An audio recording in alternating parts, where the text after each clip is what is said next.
Forum and Forbes magazine published a short essay titled, "Welcome to 2030. I own nothing, have no privacy, and life has never been better." Written by Ida Auken, Denmark's former Minister for the Environment, the essay imagines what life might be like in 2030. The year 2030 was chosen because of its importance to the achievement of the United Nations Sustainable Development Goals and the Agenda 2030. The SDGs are a collection of 17 interlinked objectives adopted by the UN in 2015 with the ostensible goal of ending poverty, protecting the planet, and spreading peace and prosperity to all people by 2030. However, these lofty idealistic goals actually hide darker intentions. The SDGs in Agenda 2030 are a step towards a world where individual liberty and privacy are erased, and technocratic digital surveillance and social engineering are the norm. Although the essay is nearly a decade old, most people have become aware of it and the phrase "you will own nothing and be happy" since the World Economic Forum announced the Great Reset Agenda in June 2020. Now is the historical moment, the time, not only to fight severe virus, but to shape the system. Since that announcement, countless researchers, podcasters, and journalists have shared their concerns with the public in an attempt to avert the world described by this essay.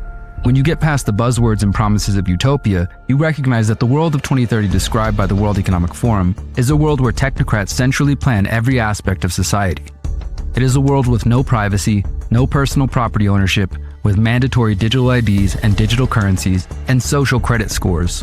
The essay makes this clear when it states, quote, "Everything you considered a product has now become a service," or, quote, "In our city, we don't pay any rent because someone else is using our free space whenever we do not need it. My living room is used for business meetings when I'm not there." The author states that shopping has turned into choosing things to use, and sometimes she lets the algorithm do it for her because, quote, "It knows my taste better than I do by now."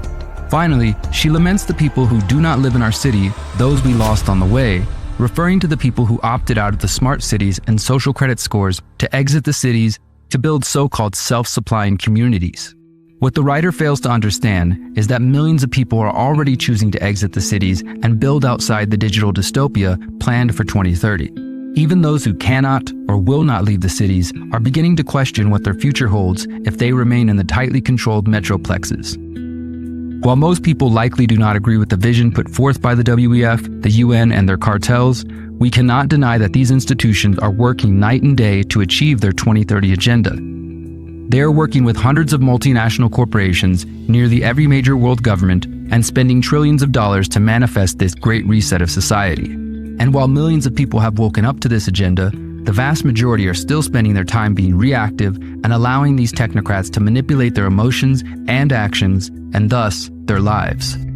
What if, instead of exclusively being reactionary, we put all of our energy into creating our own visions for 2030? If we know we reject the technocratic Great Reset and Agenda 2030, then we must spend time getting to know exactly what we are seeking to create. Instead of "you will own nothing and be happy in 2030, perhaps we can make it "you will be thriving and you will be fulfilled in 2030. The answer completely depends on every single one of us. The future generations are depending on us to build an alternative to the technocratic vision. Here's one alternative vision to the world of 2030. Welcome to 2030. I own land, live among like-minded people, and life has never been better. Welcome to my home. I own a couple of acres in an intentional community 1 hour outside of a major city.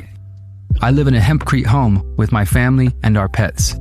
Together we live among dozens of other families and individuals who decided to get out of the concrete jungle and head for greener pastures. Every family owns their own land and their own home.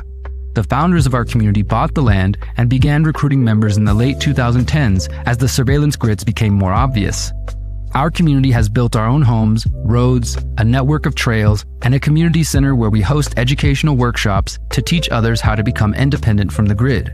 Speaking of the grid, some of our neighbors have been experimenting with free energy devices, while others are focused on solar and hydroelectric power.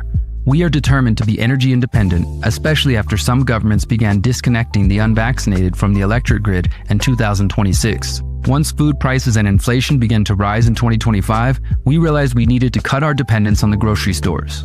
Most of the corporate stores require a digital ID to enter anyways, and our community members have opted out of that system. All of our homes are nestled within food forests producing fruits from around the world. The hundreds of trees we have planted the last few years shield our homes from the elements and allow for privacy. As you walk down the pathways, you also see many permaculture gardens producing veggies and herbs for cooking and medicine. Free-range kids are running in every direction, laughing and playing in the sun. The best part of our lives now is that we are not alone. We are one of thousands of communities which form an international network outside of the big cities and control grid.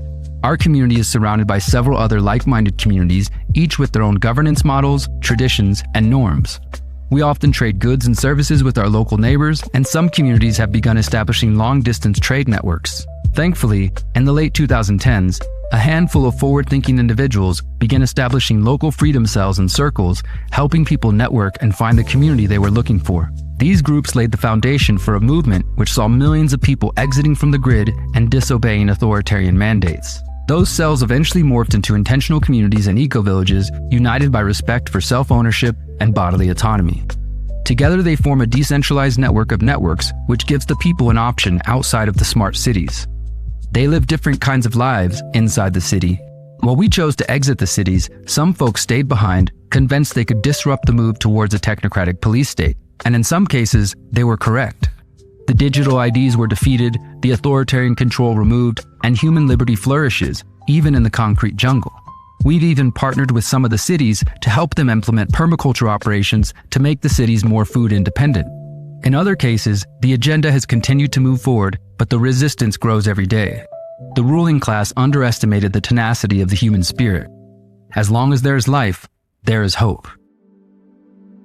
This vision is my simple attempt at outlining what 2030 could be like. I call it Liberation 2030, and I work every day to help others see the importance of envisioning this future. Maybe your vision is slightly different. Whatever it is, write it down, see it in your mind, and do what you can to bring it to reality. Let's reject Agenda 2030 and the Great Reset, and let's build the People's Reset.